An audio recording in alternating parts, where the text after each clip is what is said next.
Okay, so we've got a good number in attendance. I'm making it around 17 people according to the figures. So on that note, we'll begin. So again, a very warm welcome to our colleague Julie Neethling, who's going to take us through a 10 to 15 minute session on mindfulness. So I'd invite you all kindly to place your microphones on silence. You can minimize your images, leaving just Julie for the focus, who will give us some gentle instructions on mindfulness today. Thank you, Julie. Thank you. Sorry, it feels like my I'm fading to darkness again. Can you see me okay? Not really.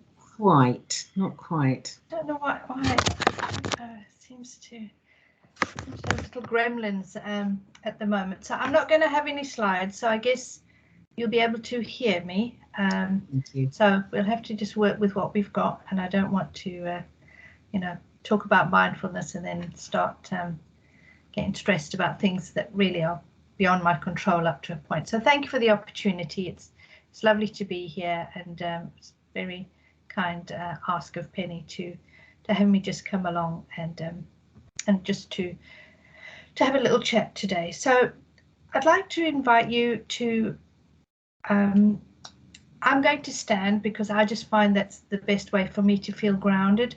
But if you just want to relax and adopt a posture that feels comfortable, so feet in touch with either the ground, just relaxing into your chair, allowing your chest to feel open and your arms to relax. I tend to do it standing up because that's just the way I prefer to do it, but it's always a choice and never an instruction. So I'm just going to stand up. And being mindful is really, it's turning into sort of noticing our internal weather system. How are we feeling right at this moment, and what might we notice, without seeking to analyze or make judgments in and of what we notice. And if you do sort of this regular check-in through the day, you might tend to notice a pattern which forms for yourself. When do you feel more stressed than not? And then it starts you to just have that internal dialogue as a kind friend to yourself of, have I had a break today? Have I taken nourishment? Am I setting time aside for maybe planning for certain kinds of meetings or conversations, which may raise sort of my some of my fears or worries, or will just leave me feeling really quite depleted of my energies. As we're working over a screen now, it's a very different kind of energy that gets sort of used from us. When you had a connection with a person face to face, there was energies, there was different kind of communication, so different body language, etc., that you picked up on. We've lost that sort of at the moment, and I don't know about you, but for me, I do find it sometimes actually pretty draining just being on a screen, you know, through the day for a lot of meetings, and obviously various meetings sort of have different feedback for you. So some are quite giving, but some are actually quite depleting and do take quite a lot of energy. So without further ado, let us just either stand or relax and just gently just either close your eyes or lower your gaze. And just in your mind's eye, just to gently check in and notice how you think you're feeling today. Is there any tension in the body in certain parts? Is your chest feeling perhaps tight through some quite shallow breathing? Do you feel thirsty? Do you perhaps feel hungry as you're getting towards that time of day? Just simple questions to ask ourselves for a moment. No judgment, and just to check in. Then I ask you if you'd like to just place your hands sort of just on your rib cage, or just on the sort of under the nipple sort of space where you'll feel your breathing. And then just to take a nice breath in and release out as loud or as audible as you wish. And I ask you to do this and touch your body, because you notice one breath in and one breath out. And it is sort of a connection that we take for granted of our breath just coming in and out. So let's just do it again. We breathe in, really releasing out. And we do notice how the body expands and contracts.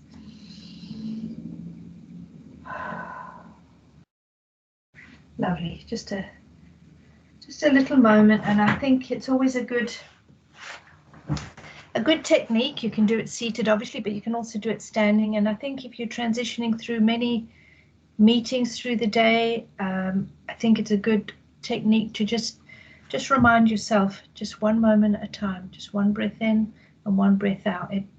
It's sort of a little hug to ourselves to remind ourselves of bringing ourselves to a presentness and a moment and a sense of what is happening for us, and again checking our sort of internal weather system. So just to sort of bring us into the reason sort of Penny asked me to come along today, and she asked me a few pointers, and I think they're very, very excellent points to work on. So we're going to sort of weave mindfulness into sort of these areas. So just a little quote from a Ruby Wax book. She said, if anyone had told us before March 2020 that most of the world would be unable to leave their homes because of a virus that was going on a rampage, we would have said, oh, it sounds like an idea for some sort of terrible script. But suddenly it became a reality, and we all sort of were sort of sent home in sort of this emergency, and to hunker down and wait for what was going to, for an unknown that we didn't know about. So it had an impact on everybody, and I guess fortunate for us, sort of working in our service, we weren't impacted perhaps in some ways that other people were, but definitely we have each and every one of us had an impact, and it's been very individual to each one of us, but there will be similarities we can all connect with. So we've worked in our health system, we've seen what the pandemic has done, and there's a great amount of cheer and joy for the vaccination program, etc. But it highlighted health inequalities, why people might not wish to take up a vaccine, and so we had to be mindful of being more inclusive and reaching out to areas and groups that needed extra help and support and information, And those will have been our own colleagues and loved ones as well, included within all of that. And also how did we feel about it in our relationship? Were we straight away, yes, I want the vaccine, or did we have any questions of ourselves that we went to seek some answers to? And I guess that in a way also brings in being mindful about, what do I need? What are my needs? You know, you may have underlying health issues. So there's lots of things to take into account in that sort of self-care of yourself, which are mental health impacted. And you know, yes, I guess most of us will have had a mental health impact on about the situation we found ourselves in. We might have changed roles, we might have come into the organization. So it was a different way to pick up and work and not even really a transition time. It was just sort of all or nothing kind of scenario we were forced with. And now we've sort of moved forward, and we're now talking about returning to the offices, or what might our choices be for our work-life balance. Have you undertaken your orientation day? I did undertake my orientation day in Quarry House in Leeds. It's quite a strange experience, I have to say, because a lot of the building looks exactly the same, no different, but yet it was also different. And I sort of had quite sadness when I stepped over the threshold, because many happy times spent in the building with the connections and people I worked with, and teams and events, etc. So there was that sort of quite sort of looking back kind of feeling about it as well. And each one of us will be discussing either with your line manager or maybe with teams, how would our work-life balance feel better suited for us from this time forward? Because, you know, some of us may have spent 5 days a week in an office, but we may not wish to have that going forward. So it's all these sort of questions. And being mindful about it is really sort of taking it to its basics. What are my needs? Before it talks about really, before we look at maybe what anybody else might want, we have to really examine internally of our own needs and hold ourselves first in sort of that loving, questioning awareness of our wants, and how we can serve then our working purpose. We also think, and we have our own young children and families and loved ones, etc., about them returning to their studies. There's no doubt it will have had an impact on our youth today, and you know, they will move forward because children do adapt and adopt and move quite quickly. But however, it's to understand it will have had an impact on them, and hopefully the world will open and they will gain those rich life experiences that come from growing up and you know, embracing their sort of change and needs and experiences. We also have to recognise that we're not immune to what is happening in the world, and I do at times have to manage not having too much interaction with news events, because I can find you get drawn into stories and life stories of what might be happening for people. And although I might wish to sometimes think I've had maybe a rotten day, you know, I have to understand this is a very different lived experience for me in this country as to people that might be having life events we've seen Afghanistan. We will have Black History Month coming up again in October, as we do every year. Very, very exciting that we look to support and challenge and connect and be an ally and support all colleagues, but especially colleagues who may have been or will have no doubt been impacted in some way in their probably lives And we also saw the tragedy that came out of the Black Lives Matter tragic event. The other side of the world and the events are bereavement, and there's no doubt pandemic will have caused bereavement, but just through just being a human being brings in that bereavement enters into all of our sort of life at some point. And you have anniversaries of when you think of loved ones, when it's important about dates that you bring to mind, having had to delay perhaps memorial services and gatherings, all form of a grief feeling that we can each experience, and it's something we have to sort of again hold and recognize that we are not immune, and we definitely are impacted through what does go on around us. But again, using a sort of a mindfulness is to just gently bring yourself in and just sort of understand that those are beyond your control. You can send out loving and healing thoughts to people, but in essence, you cannot control what is beyond what you can control. And if you notice that you're feeling particularly vulnerable around something, is either to check in with yourself, or then to reach out perhaps and just reach out to have a talk with somebody who might help sort of alleviate some of that feeling. And also there are events that you so wonderfully, and our organisation is really good at helping to promote and encourage looking after ourselves and each other. So there is quite a lot available to staff, of course. And just some events I'm going to note is the Southeast Kindness in Action event, the 7th of October.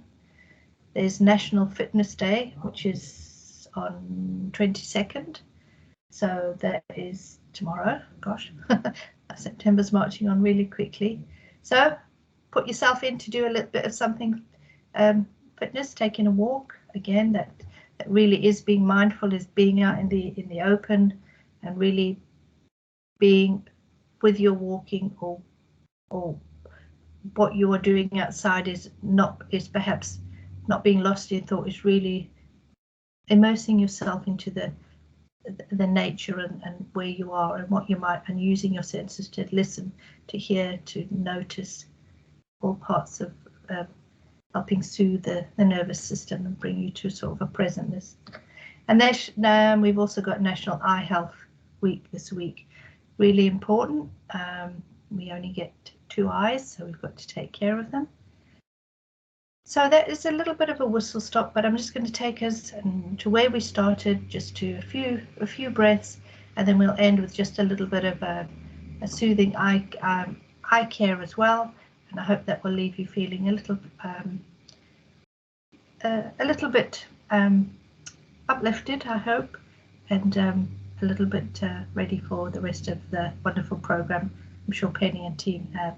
So if you'll join me once again, it's just to adopt a posture that feels comfortable. So uncross your legs, allowing yourself to relax into your chair. You may have found that your posture's changed while I've been talking, so take it right back to the beginning, to relax, allowing the shoulders to relax, the chest space to open, to maybe just close your eyes or lower your gaze, allowing the palms to face up or face down, whichever you feel natural to you. And the invitation is just to follow the intake of breath through the nostrils. Feel the expansion in the chest space, and just to release out. Just one breath at a time.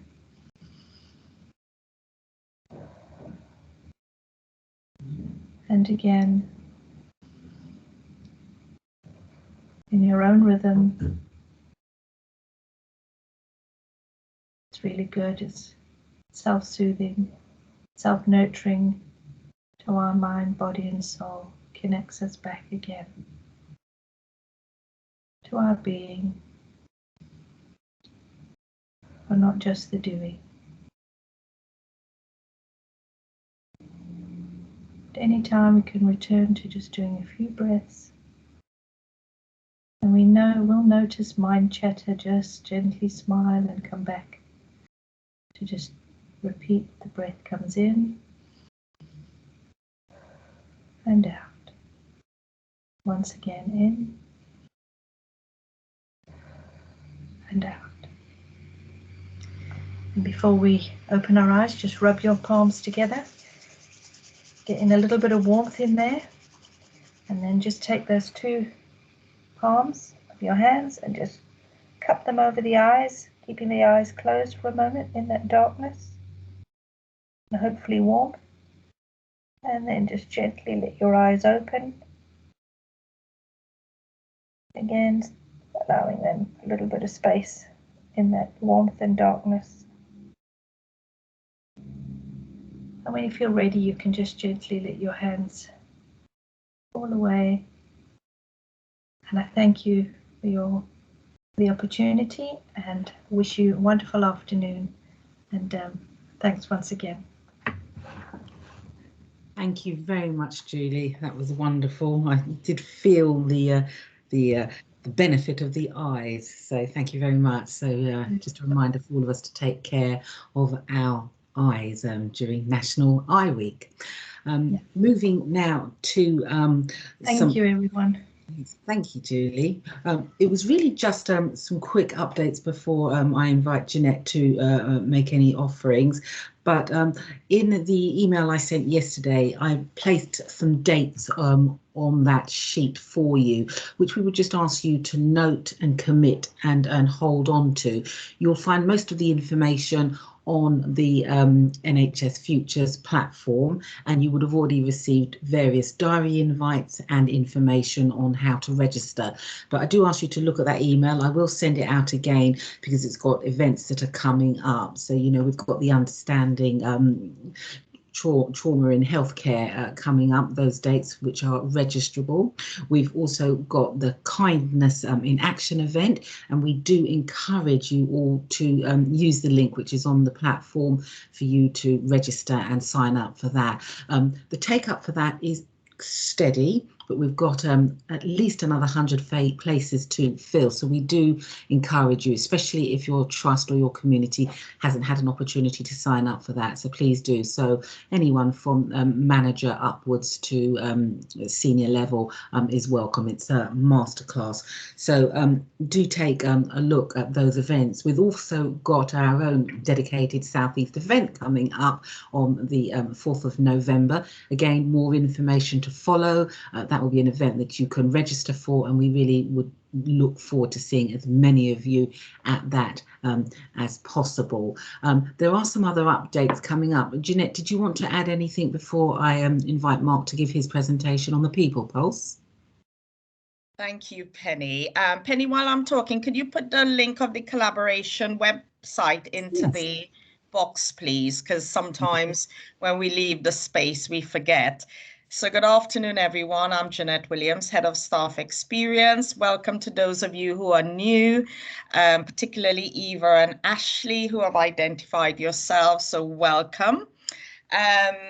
In terms of the updates, I know Carol is here, and if there's anything specific, we have been able to secure some specific funding for a health and well-being event, and the timing of this has been critical. We have been pushed to do it before, but we have placed it back to the 4th of November.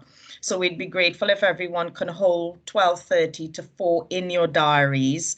There'll be more information to follow, and part of it will be celebrating where we are at. We know that all our programs aren't completed yet. So we'd want everyone as much as possible to join, and we'll also get our wellbeing guardians in place. So I will pause here. Carol, is there anything you want to say that will be coming out around the event? Thank you, Jeanette. So that's a really helpful summary. So yes, please do hold in your diaries on the 4th of November, as Penny, I keep on calling you Penelope, I don't know why. As Penny just helpfully posted in the chat box on the on our future NHS collaboration platforms, you will also find a banner which kind of informs you of that. We have this is a very brief preview of actually what we want to achieve, but we do have an ask of you, and that would be if some of you would be willing to come and join us for the design group, because it's going to be very important for us, obviously, to make this event as close to the work as you are currently doing, and therefore, we would need to seek continuous feedback from yourselves, and we very much would want to co-produce that event with you across the region. It needs to make sense.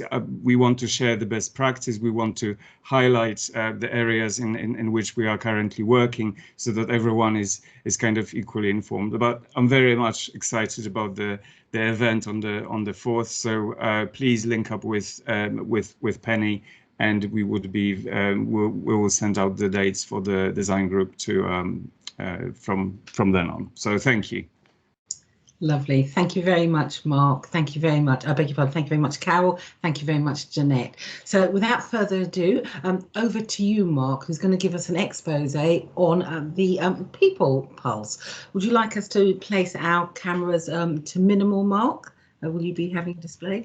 It does help. It gives more room for the presentation. So yeah, that would be great. Thank you.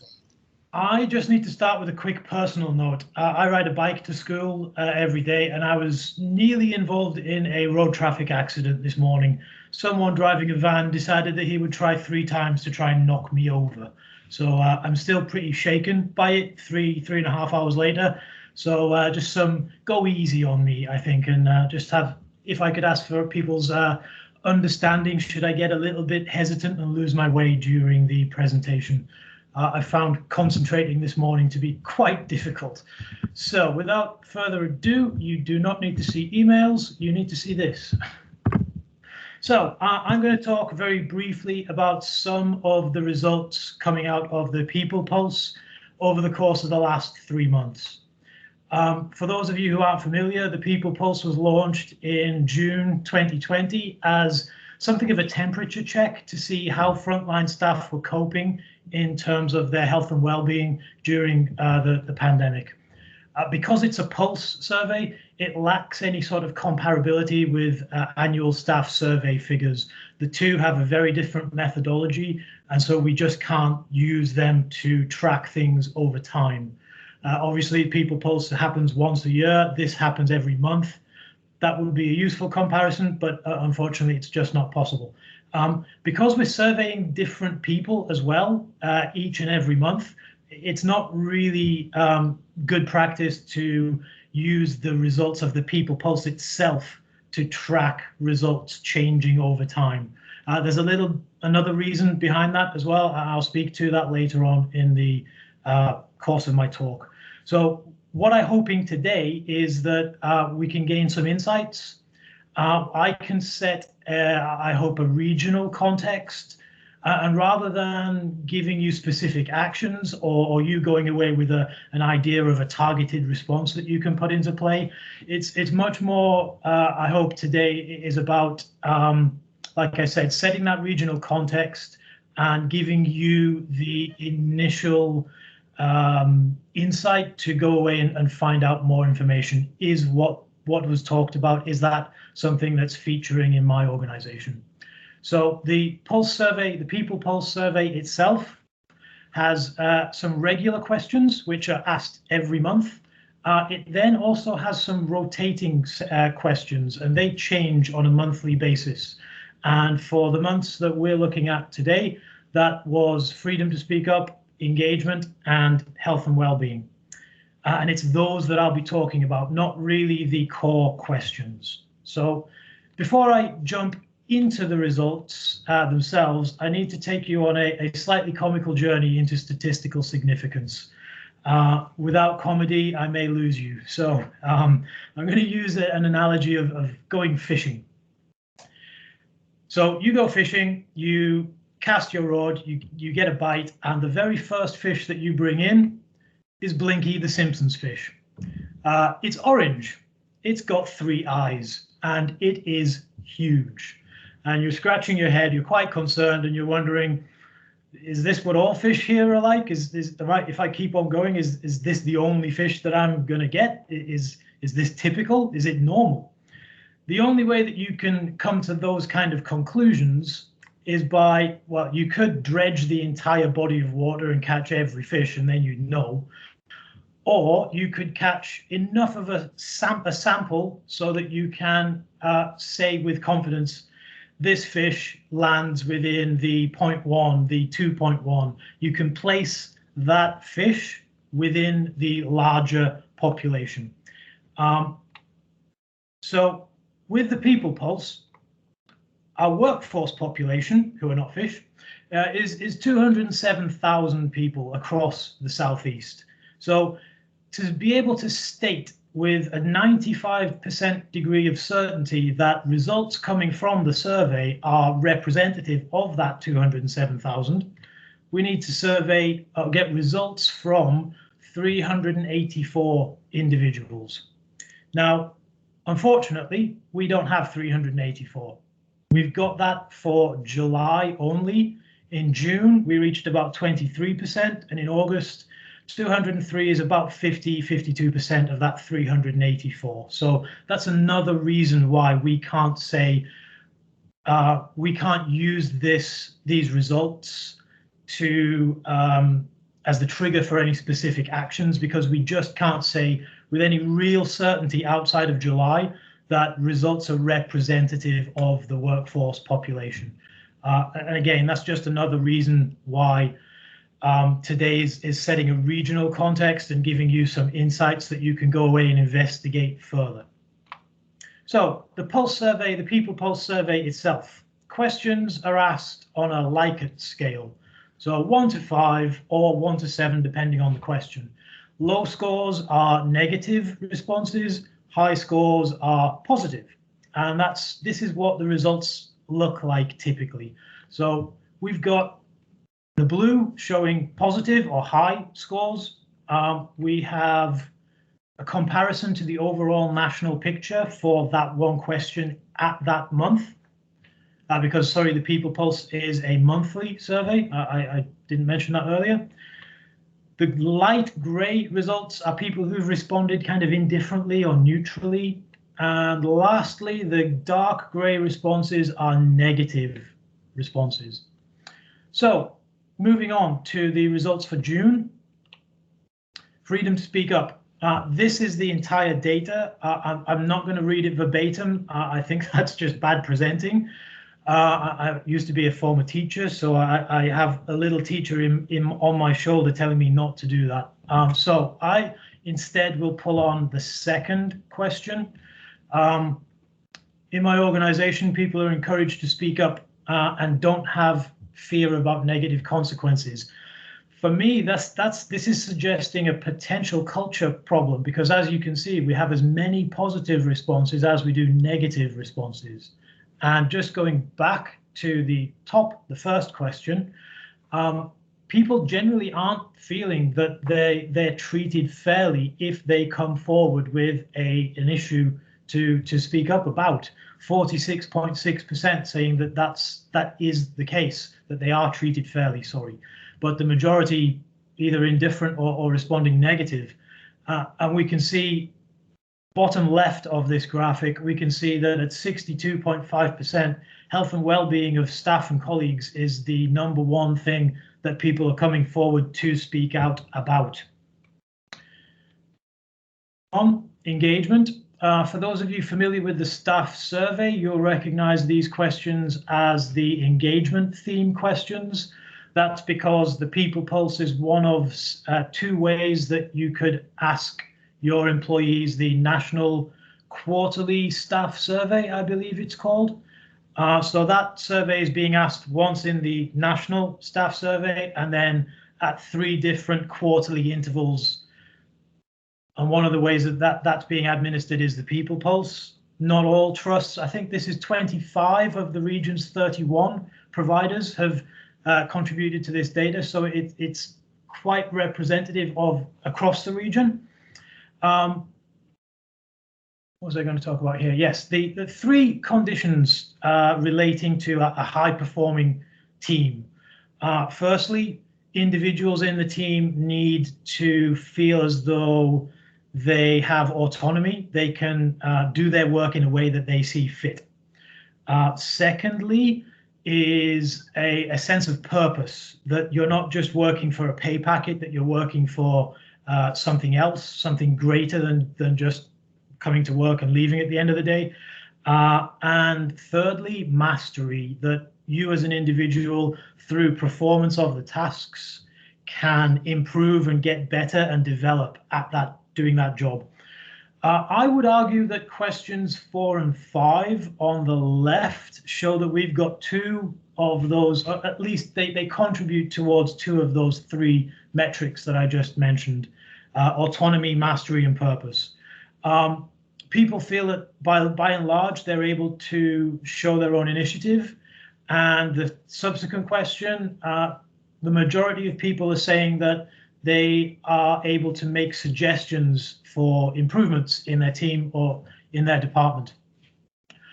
Before I move on to the negative, I'll also highlight that you can see in every one of these metrics, the Southeast is performing positively across the board. We're also marginally above the national average, 3.7 to, is it 0.6? That's that sort of range. So I would say that that's a good positive indicator for the region. So I mentioned there was one negative that I draw on. That's the question that we can see the responses to on the top right-hand side, that only 51%, and it's the lowest score in these quarterly staff survey questions. Only 51% of our surveyed workforce have said that they're able to make improvements stick, that they can make change happen. So going back to the first 2 points that I highlighted, we have apparently a workforce who feel able to speak up, who feel as though they have an opportunity to show initiative and to take ownership.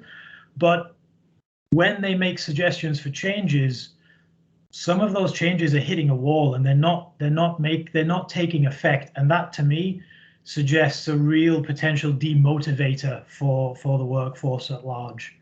But as I said, overall, a very positive picture, I would say.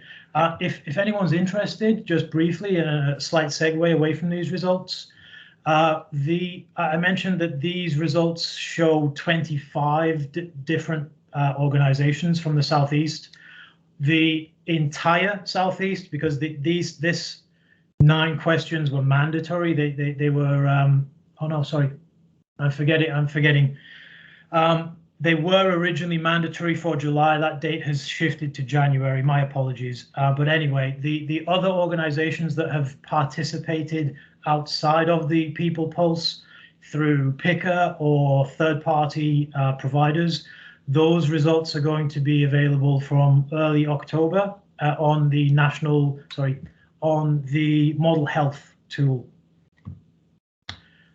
So finally, the final slide for me today, and probably the most interesting for the people on the call, health and well-being. So the first question on the left, 57, nearly 58% of people have said that they've had some sort of a conversation in the last 3 months about their health and well-being. My mind was then immediately drawn to how that was positively reflect on the new requirement to have health and well-being conversations, which most of you will no doubt know about. But if we go down to the next question, I don't think that question is actually that specific, because we can see that 10.7% of people who responded said that they had that conversation outside of their work.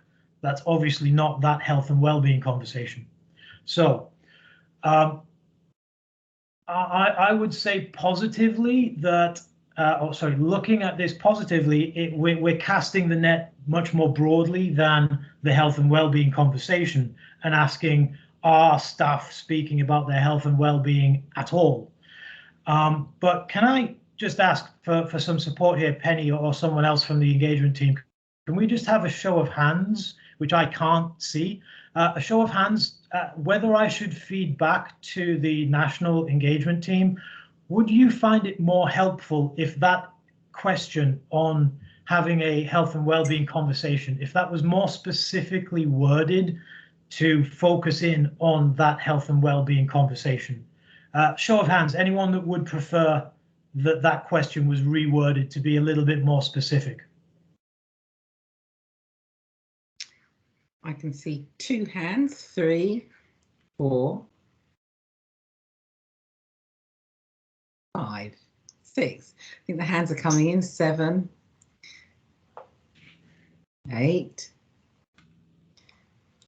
I think you're heading towards 50% mark because there are 20 people on the call. Okay. It might be something that's worth considering. It might just be an extra question that needs to be added in there rather than a change, but I can take that feedback forward. Indeed. Okay, thank you for that, Penny, and thanks for those who joined in there. It was a little impromptu, I know. One area here that I would highlight is concerning. So we're not thinking specifically about the health and well-being conversations, but if you can see the middle question on the right-hand column, did people who responded find that the conversation they've had has actually had an improvement on their health and well-being? Almost as many people said yes as said no. I also tie that back to the huge number of those conversations that's taking part with line managers, 70.9%. I think there's something there to take away about, do we want to have the health and well-being conversations directed by line managers? Perhaps, Penny, that's something that you can tell me later on. I'm not aware of whether that's the case or not, but this data would suggest that that might be something that we perhaps want to trial doing and not doing, and seeing how the two compare. Noted. Thank you, Mark. Just finally, the last question on this slide before I move on. People the vast majority, nearly 2/3, are saying that they are aware of where to find a health and well-being hub to access support. Now then, that's a really strong, really high positive number. However, the next slide is going to undermine that, I'm afraid, because this is asking people about that support. The vast majority, only 11%, are saying that they have the time to access that. Question 1 on the top left. Question 4 in the bottom right, a similar number, 14.4, saying that they have the space, the capacity to be able to have, I'm not sure if that's space as in work capacity or physical space. Nonetheless, the vast majority of people responding are saying they don't have this, the ability of space to access that support. We're also finding that leaders aren't encouraging people, just jumping over to the bottom left there, if leaders aren't encouraging people to access support and 70% of conversations are being had with line managers, what are those line managers talking about in those conversations? What is the reason behind that? I would say that that's another reason why potentially line managers aren't the best place to be holding those health and well-being conversations. Okay, so I know I've flown through this. I've been trying to be mindful of time. Penny, I shall defer to you as to whether or not we have any capacity within the meeting to go to questions. Yes, no, feel free if anyone's got any questions. I know I've got one presentation to make before we close for the day, but although it's on freedom to speak up, it will be quite quick because we'll be returning to the subject in later months. So please feel free to raise your hands and to speak of any questions that you have on the presentation just given by Mark. I'm just looking at the chat facility. Karen has her hand raised. Yes, please do proceed, Karen. Thank you. Hi, thank you. Thanks, Mark. It's a good presentation, very interesting. Just a couple of points, and I don't know, how relevant they may be for others, but when I was listening to what you were saying, there was on the slide for engagement for July, it was saying about the care of patients or service users is my organisation's top priority, yeah. and I wonder where that fits, because patients are at the centre of everything we do, but is it our top priority? What about our staff being our priority? There's organisations like mine as a social enterprise where our finances is our top priority. So I wonder where top priority really sits. So just sort of like an observation there. And I suppose one of the other things is about the time to access health and wellbeing support. Again, what we're finding, especially with our staff, is that obviously with the patients being the top priority, and again with funding, if we don't see patients, we won't get funding. So our managers will support as much as they can, but if they take their staff away to access that health and wellbeing, they're taking their staff away from their patients. And I think that's got another contradiction to it as well. Yeah, sure. I guess my mind, I come from a HR background, so my mind is going to burnout. But yeah, there is a balance, as you said. Sorry, Mark, just to add to that, there is a balance, but we're not getting that balance right. And I think if staff are saying they wouldn't recommend their organisation for a place to work, and we know there's health and wellbeing issues, it's always that we're never going to put our staff first, and that's the thing that worries me. Yes, this is Jeanette here. If I may come in, Karen, that's an absolutely good point. And as you know, we have 3 community of practice, and Mark leads on the culture piece. And that's why we brought this data today, because it really links up, because we can do the health and well-being, but unless the culture is right and we continue to shape it and we continue to work on all levels, we're going to have that challenge. So it is about all of us working collectively, but about obviously leads like yourself going back into your organizations and having those discussions with your champions, with your boards, and with your well-being guardians, because that's the reason why we have well-being guardians at board level, to help support you, to feed into the board, to help shape the culture, because the finance is incredibly important and will always be important, but without our people, we will have a huge challenge. And as you know, we're working on the retention. So fully agree with you, Karen, but I think we do need to have more discussions. And please let us know what other information or data insights we can support you with to help with those discussions. And we have the collaboration platform as well, which hopefully will give you some more information and data and case studies as well.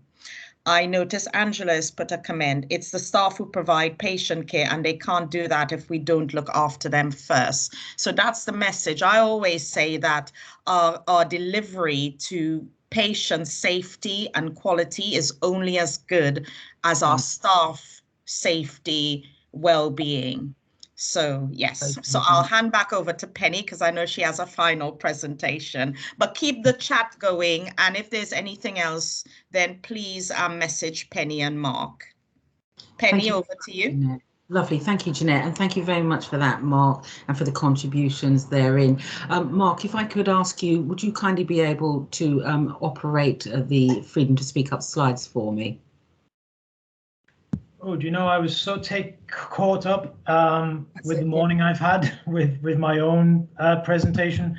I don't have those to hand. Let me just try and find them for you, Penny. Yeah, just there. Thank you. It would just be a quick visit around Freedom to Speak Up, and it's really getting us ready for Freedom to Speak Up month in October, which is just around the corner now.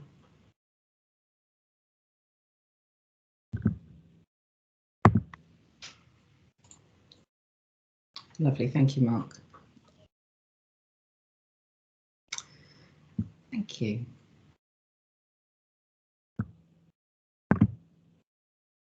Yes, we can see it, Penny, so you can start. Yeah. Thank you very much. So we'll move to slide 2. Thank you, Mark. Thank you. So welcome to everyone. I'm sure you're all very familiar with Freedom to Speak Up. This is just a quick whistle-stop tour of Freedom to Speak Up and to bring you up to speed. So we're going to today talk about what speaking up is, who your guardians are, and what we do here in the NHS England and improvement. Next slide, please, Mark. Thank you.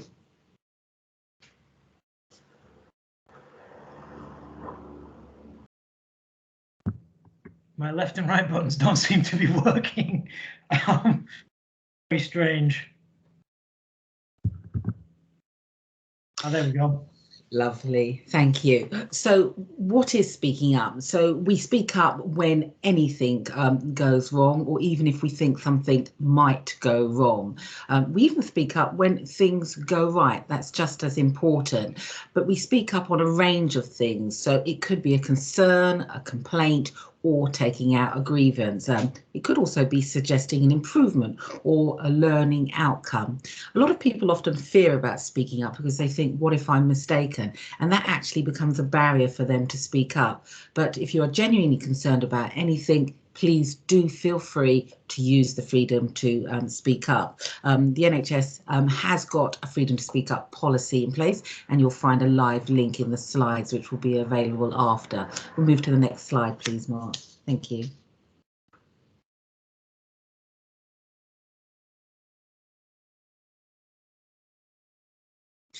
Thank you. So speaking up in the NHS. So normally speaking, most people go to their line manager.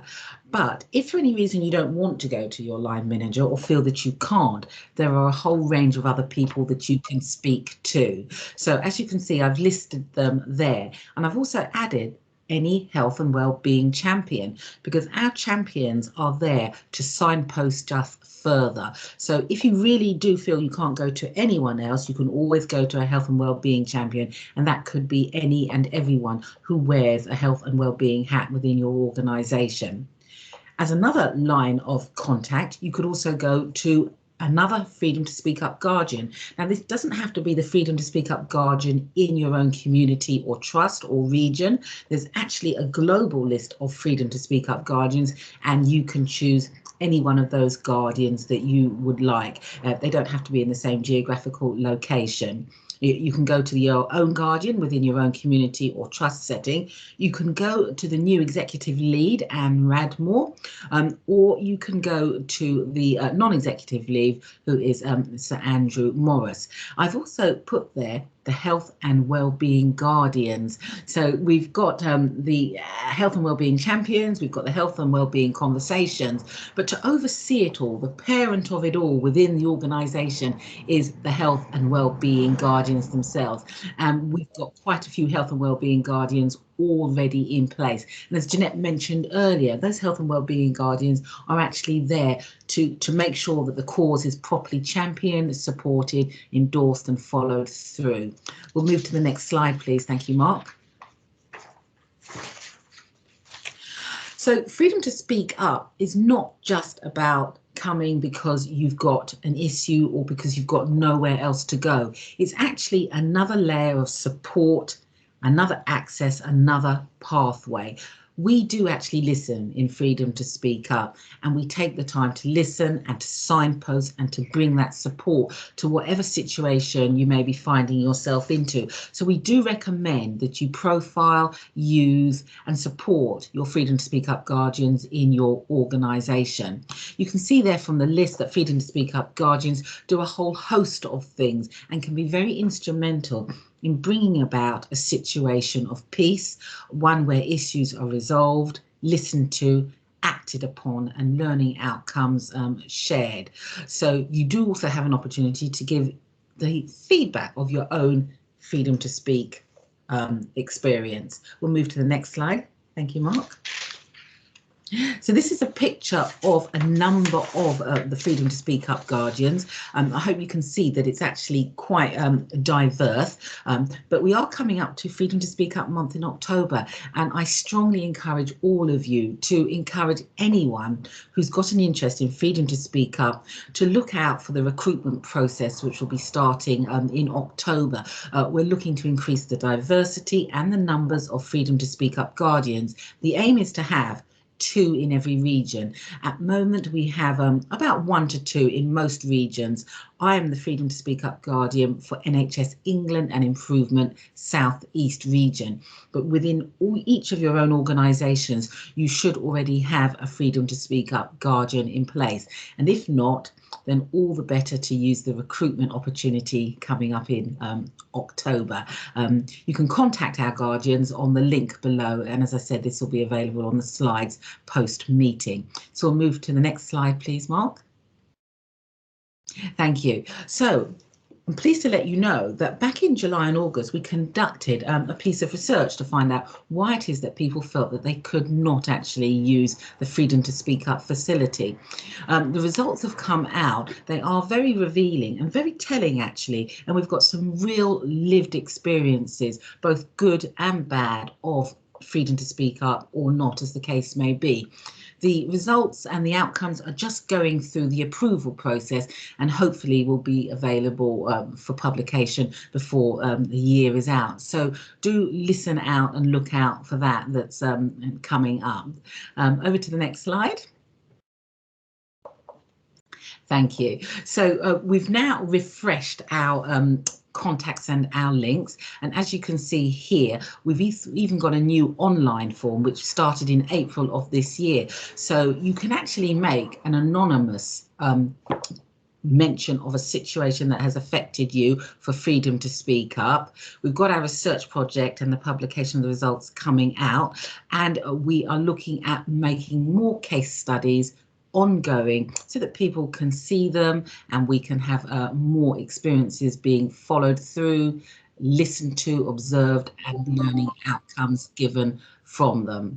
And of course, there's the Freedom to Speak Up month in October. We'll move to the next slide, please, Mark. Thank you. This is one of my favourite slides that comes up. I just invite you to look at the 7 ways of working, and in particular, number 1. We speak up, especially when we see injustice and unfairness. For many years in all the working industries, when people saw these poor behaviours and situations, we never did speak up, but now we have a mechanism which encourages us to do so. So I'd just like you all to home in on number 1. It ties in beautifully with number 3, which is we care about ourselves and about others. So moving on to the next slide, please, Mark. Okay, so Freedom to Speak Up, and I believe actually that this is really my final slide. What have we been doing recently? Well, let you know, Anne Radmore, as famous as she is, she has now taken over and picked up the baton on Freedom to Speak Up from Professor Steve Powers, who saw us through the pandemic period. Anne Eden is equally famous. She's recently produced a 60-second video in support of Freedom to Speak Up, along with a number of other directors for regions. So we'll be looking forward to seeing that soon. I won't tell you what's in it. You can see the premiere of it when Anne launches it. And I myself will be speaking more on Freedom to Speak Up at our next meeting on the 5th of October, and how it actually moves very well with Black History Month and the events coming up there. Civility and respect are completely around the issue of kindness, that kindness in action, looking after each other. And of course, Freedom to Speak Up, that chance to actually express your experiences and to have actions taken, is part of the restorative and just culture, which is a culture change that we're trying to bring about. So that will follow in the post slides. I'm now 2 minutes over. So on that note, I'm going to end. So please feel free if you've got any questions in the last few moments. Thank you, Mark.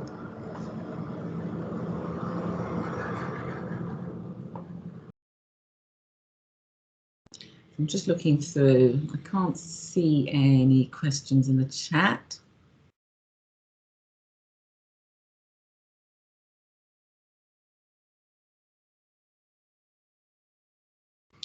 Okay. Thank you all very much. That was a quick whistle stop. As I said, more to come later. Does anyone have any questions before we will move off for lunch, or any other comments? I would just say as we leave, can we just see your cameras on if you can, so we can see as you're leaving? That's lovely. Thank you. Lovely to see everyone today. We're such a fantastic community of practice, so thank you for your time.